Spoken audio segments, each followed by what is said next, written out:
Chosen one. There was a time you believed your life was nothing more than evidence of damage, bruises that never fully faded, loss that hollowed you out, confusion that made you question whether God had ever been speaking at all. You told yourself you were surviving, barely standing, just making it through. But hear this now, survival was never the point. There came a moment, quiet, disruptive, undeniable, when something shifted beneath the story you had memorized. Not because the pain disappeared, not because the storm stopped, but because a truth rose up that refused to stay buried. You were not merely someone who endured abuse. You were not only someone who carried loss like a second spine. You were not lost because you were confused. You were navigating storms with an anchor you did not yet recognize. God's call did not arrive after the wreckage. It was already there, holding tension beneath the waves, steady while everything else collapsed. While you were counting damage, heaven was counting alignment. While you were asking why this happened, purpose was being preserved under pressure. And this is the part most people miss. The confusion did not mean you were off course. It meant the old maps no longer worked. The pain did not disqualify you. It marked you for depth. The loss did not empty you. It created space for something heavier to rest inside you. You were never just a survivor telling a sad story to make sense of the past. You were a chosen one, being trained to hear direction in chaos, to stand upright in storms that would take others under. This message is not here to comfort you. It is here to interrupt you. Because once you see the anchor, you cannot pretend you are drifting anymore. You cannot pretend you are drifting anymore, because once the anchor is revealed, every excuse for aimlessness collapses under its weight. If you were truly lost, nothing would have been holding you, and yet something always was. This is where the question sharpens. Are you really just a survivor? Or have you been using that word as a shelter, a smaller identity that feels safer than the truth you keep circling? Survivor sounds humble. It sounds honest. It sounds like you are not asking for too much. But survivor is not who you were before the wound. It is who you became to get through it. Abuse has a strategy. It does not only harm the body or fracture trust, it whispers a narrative that slowly replaces your name, telling you that what happened to you is who you are now, that endurance is your highest achievement, that staying alive is the ceiling of your destiny. And for a long time, that lie worked. Because survival was necessary. Because you had to make it out. But God did not design you to stop at necessary. Before the trauma, before the loss, before confusion became your daily language, there was a version of you that was already marked, already carrying perception, already wired with vision, sensitivity, depth, and an uncommon awareness of the unseen. That version did not die in the storm, it went quiet. And here is the inversion that changes everything. What you call brokenness is often the residue of having been too perceptive in a world that did not know how to protect what you carried. What you call weakness was once discernment before it learned fear. What you call overthinking was once clarity before it was punished for seeing too much. Abuse did not create your depth. It exploited it. You were not chosen because you survived. You survived because you were chosen, because something in you refused erasure even when the cost was high. This is why the survivor identity eventually starts to feel too small, even though it once saved you. It honors the pain, but it does not honor the design. It explains the past, but it avoids the future. And God's call does not leave you frozen in what happened. It keeps pulling your attention back to what existed before it, not so you romanticize the past, but so you remember what was interrupted, not destroyed. There is a reason certain environments targeted you early. There is a reason your light felt threatening before you knew you had one. There is a reason you were asked to shrink, to stay quiet, to become manageable. It was never about control alone. It was about containment. Because vision is dangerous when it wakes up inside someone who has already faced the worst and lived. So hear this clearly. You do not dishonor your story by refusing to live inside it forever. You do not betray your healing by outgrowing the identity that once kept you alive. You do not lose humility by accepting that there was something placed in you before the pain ever arrived. This is not about ego. It is about accuracy. God is not asking you to deny what you went through. He is asking you to stop letting it have the final word. The survivor identity was a season, a shield, a bridge, but it was never the destination. Because anchors are not given to those meant to float indefinitely. They are given to those meant to remain steady while everything else shifts, so that when vision returns, there is something solid to build upon. The moment you admit the survivor identity is too small, something else becomes uncomfortable. Because if you were designed before the wound, then something has been speaking to you all along, and this is where the noise increases. Abuse does not only leave memories, it leaves commentary, a constant internal narration that explains your hesitation, your self-doubt, your instinct to second-guess every impulse that rises from deep within you. It says, be careful. It says, don't trust yourself. It says, last time you listened, it hurt. And over time, that voice starts to sound like wisdom. But it is not the voice that called you. God's voice does not compete. It does not shout over chaos. It does not argue with fear. It waits. It speaks underneath the volume of trauma in places you stopped checking because they felt too vulnerable to trust again. That is why you missed it. Not because it left, but because it refused to mimic the violence that trained you to listen for force. Abuse trains you to respond to urgency, to danger, to raise volume. God trains you to recognize resonance. The divine voice does not rush you. It aligns you. It does not pressure. It steadies. This is why confusion followed you for so long. You were trying to hear God through the same frequency that once kept you safe, and it no longer worked. Fear was loud. Anxiety was specific. The call was subtle, persistent, and strangely calm, even when everything else felt like collapse. And here is the revelation most people never receive. The voice that told you to keep going when you should have quit. The nudge that redirected you away from environments that mirrored old harm. The quiet resistance you felt when something looked right but felt wrong. That was not instinct alone. That was the call threading itself through damage, refusing distortion, preserving direction even when you could not name it. Abuse tried to redefine you by making you doubt your perception. God countered by sharpening it in silence. This is why you sense guidance most clearly when you stop forcing certainty. Why answers arrive when you release the need to be sure. Why clarity often shows up after you choose integrity instead of control. You were never abandoned to confusion. You were being retrained. Retrained to hear without fear, to move without permission, to trust alignment over adrenaline. And yes, that process was slow, painfully slow at times, because God was not interested in giving you instructions you would later obey out of fear. He was forming discernment that would hold under pressure when obedience would cost you comfort, approval, and familiarity. That is the difference. Abuse leaves you hyper-aware of danger. Calling awakens awareness of truth. One keeps you surviving. The other prepares you to stand. You are not broken because you hesitate. You hesitate because you learn to survive in distortion, and now you are learning to live in clarity. And clarity does not shout. It settles. Clarity settles, and when it does, it exposes something you have been avoiding without realizing it. Because once the noise quiets, you are no longer reacting. You are seeing, and seeing changes the rules. This is the threshold where endurance stops being enough, where simply staying afloat begins to feel like disobedience, even though it once felt like victory. Because vision has returned, and vision always demands movement. Before the wound, before you learned how to brace yourself, there was a version of you that noticed patterns others missed. You sensed undercurrents. You asked questions that made people uncomfortable. You felt pulled toward meaning, not just safety. That part of you was not erased by trauma. It was buried under layers of self-protection, waiting for a moment when it would be safe to emerge without being punished for its sight. This is that moment. Moving from victim to visionary does not mean denying harm. It means refusing to let harm dictate the limits of your perception. Victimhood narrows focus to what was taken.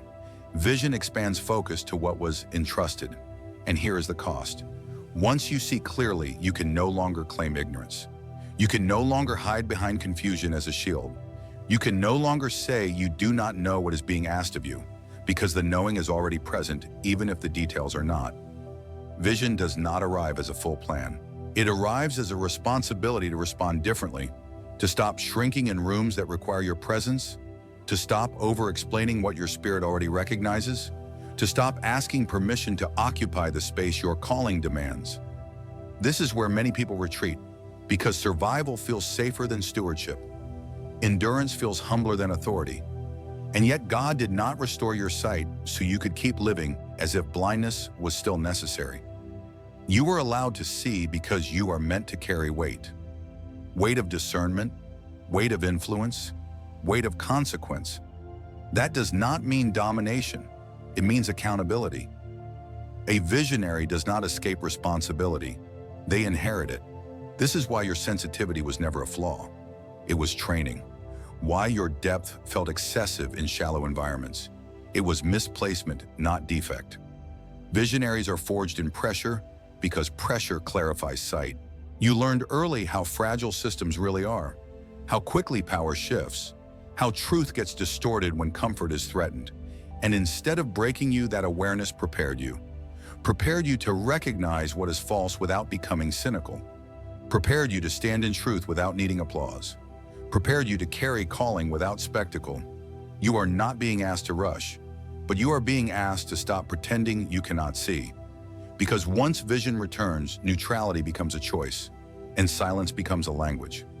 God does not awaken vision to decorate your inner life. He awakens it to change how you move through the world, from reaction to intention, from endurance to direction, from victimhood to vision. You cannot unsee once vision has returned, and that is why loss hits differently now. Not softer, not easier, just clearer. Because when vision awakens, you realize something devastating and holy at the same time. Some things did not survive the storm, and they were never meant to. Loss is not only about what was taken, it is about what can no longer travel with you. When the world fell apart for you, it did not do so politely. It did not give warning or closure. It left gaps that explanations could not fill, silence where answers were supposed to live, and an ache that made even prayer feel heavy. And in that space, many people expect God to explain himself, but explanation was never the anchor.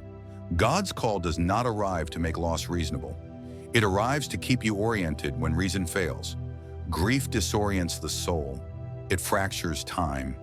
It makes yesterday feel closer than today and tomorrow feel unreachable. And when you are standing inside that fracture, platitudes collapse instantly. You discovered that the hard way. What held you was not understanding, it was direction. Something in you kept turning toward life even when you could not feel it. Kept choosing integrity over numbness. Kept refusing to abandon your inner alignment even when nothing external made sense. That was not strength. That was guidance. Loss stripped away illusions you did not know you were carrying. It removed futures that looked good but were never true. It cleared space where calling could deepen without distraction. And this is where the emotional inversion occurs. The emptiness you resented became capacity. The silence you feared became signal. The absence you thought would break you became the room where God's direction grew unmistakable. Not louder, clearer. You were not being punished through loss. You were being unburdened. Unburdened from identities tied to outcomes, from relationships that could not survive truth, from versions of yourself that were built around survival instead of obedience. This is why grief sharpened you instead of hollowing you out completely. Why even in mourning you felt an unexplainable pull forward. Why despair never fully claimed you even when it came close. The call was still active, not promising restoration on your timeline, not offering comfort that erased ache, but keeping you aligned when everything else dissolved. Loss did not erase your path. It revealed which parts of it were real. And now, standing in what remains, you are no longer asking why this happened. You are asking something far more dangerous. What am I being oriented toward now? Because once loss removes the noise, the compass becomes impossible to ignore. The question of orientation lingers, because once the compass is felt, emptiness can no longer be dismissed as meaningless. What remains after loss is not neutral space, it is charged. This is where most people rush to fill the void. Noise, distraction, explanations that sound wise but ask nothing of them. But you did not rush. You sat in the emptiness long enough to realize something unsettling. It was not hollow, it was unfinished. Loss stripped your life down to what could not be taken, and in doing so, it revealed how much of what once felt essential was never structural. It was decorative, comforting, familiar. God does not build futures on familiarity. Beyond the phrase "it is what it is" lies a deeper truth most people avoid because it dismantles victimhood. without denying pain. Some emptiness is not cruelty. It is preparation. Ashes look like endings until you understand soil. What burned away was not removed to punish you, but to expose what could finally take root without competition. Old attachments would have choked what was trying to grow. Old timelines would have limited what was being formed. This is why growth did not come immediately. Capacity had to be created first. You could not carry what you are being entrusted with now while still holding everything you lost. The weight would have crushed you, so the loss came first, not as theft, but as mercy disguised as grief. And yes, it felt unbearable at the time, because emptiness confronts you with yourself without props, without validation, without borrowed identity. You met yourself there, not the version shaped by approval, not the version performing resilience, the stripped down self that still stood when nothing was left to lean on. That meeting was sacred, because authority does not come from abundance. It comes from having stood in absence without collapsing into bitterness or denial. This is the platform being formed in you now, not a stage, a foundation, one that cannot be shaken by loss because it was built inside it. One that cannot be seduced by comfort because you know how easily it dissolves. God uses emptiness to deepen the roots of calling so that when impact comes, it does not uproot you, so that when influence expands, it does not distort you, so that when responsibility increases, you do not confuse it with worth. You were not left empty because you were forgotten. You were cleared because you were being trusted. The growth that follows loss does not announce itself with excitement. It emerges quietly with weight, with gravity, with permanence. And once it begins, there is no returning to shallow ground. Once roots deepen, they begin to carry weight, and weight always brings consequence. Because what grows from ashes is not fragile, it is demanding. This is the moment where loss stops being personal and starts becoming purposeful, and that shift is not gentle. It does not feel like healing at first. It feels like obligation. Legacy is not born from comfort. It is forged in what survives fire. You begin to realize that what you endured was not meant to end with you feeling better. It was meant to change how you show up, how you speak, how you refuse to look away when others are still trapped in storms you recognize.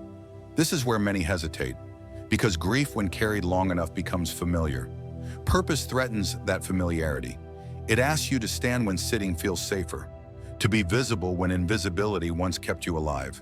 But hear this clearly. God does not waste suffering.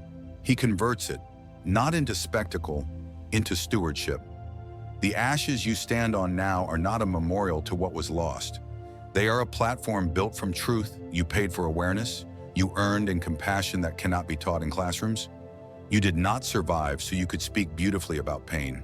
You survived so you could recognize it quickly, name it accurately, and interrupt its cycle without needing credit. This is the weight of legacy. It means your life no longer belongs only to your comfort. It means discernment must now be used, not admired. It means silence becomes a decision with impact, not neutrality. Loss trained you to see what others still minimize, to feel what others bypass, to stand in complexity without escaping into denial or false optimism. That is authority, not dominance, not control, presence. Legacy forged in ashes carries restraint. It does not rush to rescue. It does not perform wisdom. It stands firm enough that others can orient themselves without being told what to do. This is why your calling feels heavier now than when it first awakened, because it is no longer theoretical. It has consequence. God is not asking you to relive your pain for others. He is asking you to let what refined you now inform how you move through the world. Your loss has already spoken. The question is whether you will let it shape your responsibility or whether you will keep it sealed as a private wound. Because once ashes become a platform, there is no pretending you are only healing. You are building something that will outlast the storm. What you are building from the ashes does not rise cleanly. It emerges through fog, and this is where confusion tries to convince you that something has gone wrong. That if the call were real, the path would be obvious. That if you were truly aligned, the anxiety would disappear. But confusion is not the absence of direction. It is the friction between where you have been and where you can no longer stay. The fog did not arrive to punish you. It arrived because the old landmarks no longer apply. You are no longer navigating survival. You are navigating responsibility. and responsibility always disrupts clarity before it establishes it. Anxiety increases when identity expands faster than structure, when your inner knowing outgrows the containers you are still standing in, when the call demands movement, but the familiar cannot support the next step. This is not failure. This is transition. Confusion shows up when God removes the illusion of control without removing direction. You can feel the pull, but you cannot yet see the full path. You sense alignment, but certainty refuses to arrive on demand. And that tension is intentional. Because if you could see everything clearly right now, you would default to strategy instead of trust. You would negotiate instead of obey. You would protect comfort instead of choosing truth. The fog forces a different posture, one where you move based on integrity rather than outcomes, one where you listen more than you plan, one where you take the next step without demanding reassurance for the 10th. This is why anxiety spikes right before embodiment. Your nervous system is recalibrating from survival-based alertness to purpose-based attentiveness. That shift feels like instability, even though it is alignment taking root. You are not losing discernment. You are shedding dependency on certainty. And yes, that feels unsafe. Because clarity once meant control. Now it means obedience. The fog is not asking you to stop. It is asking you to slow down enough to notice what no longer fits. Relationships that drain instead of sharpen. Roles that limit instead of expand. Habits that kept you alive but now keep you small. Confusion is exposing these fractures so you do not carry them forward. God is not testing your patience. He is refining your trust. And trust cannot be formed in full visibility. It is forged when you move anyway. So do not diagnose yourself as broken because clarity feels distant. Do not retreat because anxiety speaks louder than peace. The fog is not an enemy. It is a signal that you are crossing from preparation into embodiment, where calling stops being internal and begins to rearrange your life. The fog does not lift all at once. It thins just enough to reveal what you have been avoiding. Because when confusion lingers this long, it is no longer asking for patience. It is demanding a decision. This is where plans begin to unravel, not accidentally, but precisely. Structures you relied on lose their stability. Timelines you trusted refuse to cooperate. Doors you assumed would open stay closed without explanation. And something inside you recognizes the pattern before your mind accepts it. This is not resistance. This is rerouting. God's hand is rarely unseen because it is absent. It is unseen because it operates beneath preference. You wanted clarity before commitment, confirmation before cost, a path that preserved both calling and comfort. But calling does not negotiate. When plans unravel, it is not because you misheard. It is because you heard correctly and the old infrastructure cannot support what obedience requires next. This is the moment where trust stops being internal and becomes embodied, where belief leaves the private space of thought and enters the public space of action, where you are asked to move without leverage. And this is terrifying for someone who learned survival early, because survival depends on predictability. Calling depends on surrender. You are not being asked to leap blindly. You are being asked to release control over outcomes you were never meant to manage. The unseen hand does not remove risk. It removes illusion. It exposes how much of your planning was actually protection, how much of your strategy was rooted in fear of loss rather than alignment with truth, how often you delayed obedience waiting for certainty that was never promised. This is the cost most people avoid, because it is easier to stay confused than to choose a direction that will dismantle your current life. It is easier to spiritualize waiting than to confront the fear of standing alone. It is easier to call it discernment than to admit hesitation. But the unraveling continues because delay is still a decision. God does not force obedience. He makes disobedience uncomfortable. He allows the friction to increase until staying feels heavier than moving, until the familiar feels false, until the cost of inaction outweighs the fear of consequence. This is where you are now, standing at the intersection of what makes sense and what is being asked, of what is safe and what is true, of what can be explained and what must be lived. The unseen hand does not guide through logic alone. It guides through alignment. You begin to notice that when you choose integrity over advantage, something stabilizes inside you. When you tell the truth, even at personal cost, the fog thins slightly. When you release outcomes and commit to obedience, anxiety loosens its grip. Not because life becomes predictable, but because you are no longer divided. Plans unravel to expose allegiance. They reveal whether you trust God only when He confirms your expectations, or whether you trust Him when obedience dismantles them. This is the irreversible choice. Once you move forward without guarantees, you cannot return to conditional faith. Once you obey without applause, you cannot confuse calling with validation. Once you let go of what no longer fits, you cannot unsee how tightly you were holding it. The unseen hand has always been there. In the abuse you survived, in the loss that refined you, in the emptiness that cleared you, in the fog that slowed you. Now it asks for something simple and terrifying. Trust me enough to move, not because you see the whole path, but because you recognize the voice that called you onto it. Once you choose to move, even without guarantees, something fundamental shifts. Not outside of you first, inside. Because obedience rearranges identity before it rearranges circumstances. This is where the storm finally reveals its purpose. Not to test whether you could endure pain, but to determine whether you could carry strength without becoming hardened authority, without becoming distant calling, without becoming consumed by ego. From storm to strength is not a motivational arc. It is a transformation of posture. You stop asking when things will settle. You stop waiting for life to feel safe before you show up fully. You stop postponing embodiment until conditions improve, because you realize something quietly devastating. The strength you were waiting to arrive later has already been formed. It was shaped in abuse that tried to erase you but failed. It was tempered in loss that stripped illusions and left only what was real. It was refined in confusion that forced you to listen beyond noise and certainty. You did not exit the storm empty-handed. You came out carrying weight, and weight demands usage.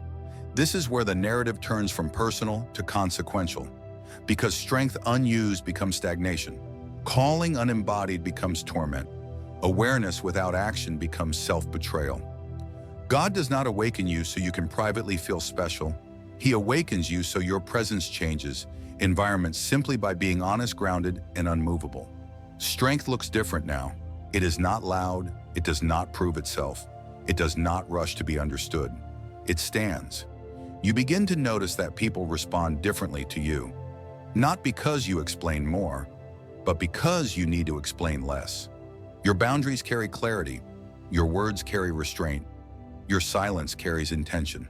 This is embodiment. When what you carry inside you begins to shape how you move, speak, choose, and refuse. And yes, this will cost you, because not everyone benefits from your strength. Not every system survives your clarity. Not every relationship can withstand your alignment. Storms reveal who relied on your compliance. When you stop negotiating, your identity friction increases. When you stop shrinking to maintain peace-resistant surfaces, when you stop performing survival, some will accuse you of changing. They are not wrong. You are no longer surviving storms. You are becoming weather, not destructive, decisive. Strength forged this way does not dominate, it stabilizes.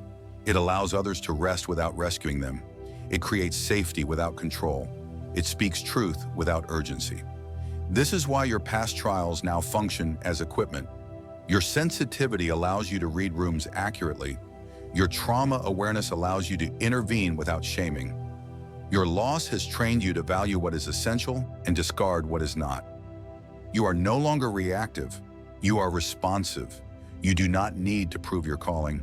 You demonstrate it through consistency, integrity, and refusal to abandon truth when it becomes inconvenient. This is where destiny stops being abstract. Destiny is not a future event. It is a present responsibility. It is choosing alignment when compromise would be easier. It is carrying authority without demanding recognition. It is allowing your life to become evidence without explanation. From storm to strength does not mean storms end. It means they no longer define you. When storms come now, they find you anchored. They test your footing and discover it holds. They attempt to disorient you and fail. Not because you are immune to pain, but because you are no longer ruled by it. This is what triumph looks like in real terms, not escape. Integration. Your past does not disappear. It becomes context, not command. You are not healed because nothing hurts. You are healed because pain no longer decides who you are. And here is the final truth that seals this journey. Strength carries responsibility whether you accept it or not. You cannot unknow what you know. You cannot unsee what you see. You cannot return to a smaller life without violating your own spirit. This is not pressure, it is clarity. God's call does not end with survival. It matures into stewardship. You are now responsible for how you use what the storm gave you, for how you speak to those still drowning, for how you model alignment without arrogance, for how you live in a way that makes endurance look unnecessary and truth look possible. You were never meant to simply get through life. You were meant to stand in it, scarred, anchored, awake. And when others ask how you made it through what should have destroyed you, you will not point to strength as something you achieved. You will point to obedience as something you chose, again and again. Chosen one, take a breath here. Not because the journey is over, but because you are no longer running. What you have walked through was not a message meant to excite you. It was meant to settle you, to bring you back into your body, into your breath, into the weight of who you already are. You have carried storms long enough to know the difference between noise and truth, between pressure and purpose, between urgency and alignment. And now standing here, you do not need another revelation. You need integration. Because the most dangerous thing you can do after awakening is rush forward without anchoring what has already been given. So let this land. You are not behind. You are not late. You are not broken because your life did not follow the timeline you imagined. Your path was shaped by forces that require depth, discernment, and endurance most people are never asked to develop. Not because you were chosen for pain, but because you were trusted with responsibility. And responsibility does not arrive loudly. It arrives as a quiet knowing that you cannot go back to pretending, that you cannot unsee what you now recognize, that you cannot return to a life organized around survival when you have tasted alignment. This is not pressure, it is permission. Permission to stop explaining yourself to those who only understand the version of you that was manageable. Permission to stop apologizing for clarity. Permission to stop waiting for life to feel safe before you live honestly. You are allowed to move slowly now, but you are not allowed to move backward, because the storms that shaped you did not pass through your life randomly. They trained you to stand without collapsing, to feel deeply without drowning, to hold complexity without losing truth. And that capacity matters, not for applause, not for platforms, but for presence. The kind of presence that stabilizes rooms without announcement. The kind of presence that makes others feel seen without being exposed. The kind of presence that speaks truth without needing to dominate. This is how calling expresses itself most often, quietly, consistently, through choices that look ordinary to the world, but feel irreversible to you. You will notice it in small moments. When you choose honesty over convenience. When you walk away from what drains you, even if it wants to find you. When you stand your ground without raising your voice. When you refuse to abandon yourself to keep peace. These are not minor decisions. They are the daily embodiment of everything you survive to carry. And yes, there will still be days when the weight feels heavy, when old fears try to reassert themselves, when the temptation to shrink resurfaces disguised as humility or caution. On those days, remember this. You do not need to prove your strength. You only need to remain aligned. Alignment is quieter than confidence, stronger than certainty, more durable than motivation. It is what allowed you to endure when others broke, what guided you when answers were unavailable, what anchored you when everything familiar dissolved. And it is still with you now, not as a voice demanding action, but as a presence inviting consistency. Your future does not require you to become someone new. It requires you to stop abandoning who you already are. This is how triumph actually unfolds, not as a single moment of victory, but as a long obedience to truth, a life lived without negotiation, without self-betrayal, without the need to be understood by everyone. You were never meant to impress. You were meant to be accurate, accurate in your boundaries, accurate in your discernment, accurate in your commitments. And as you live this way, something subtle will happen. Others will begin to feel permission in your presence, not because you tell them what to do, but because your life quietly demonstrates that survival is not the highest goal. That alignment is possible, that storms can be endured without becoming hardened, that pain can be integrated without becoming identity. This is how your story continues, not as a testimony you repeat, but as a reality you inhabit. You do not need to rush forward from here, but you do need to remain awake, because once you know who you are, the only real danger is forgetting. So remember what the storms revealed. Remember what the silence taught you. Remember what alignment feels like in your body and carry it forward. Steady, grounded, unmoved by noise. You were never meant to simply survive life. You were meant to stand in it, and you already are.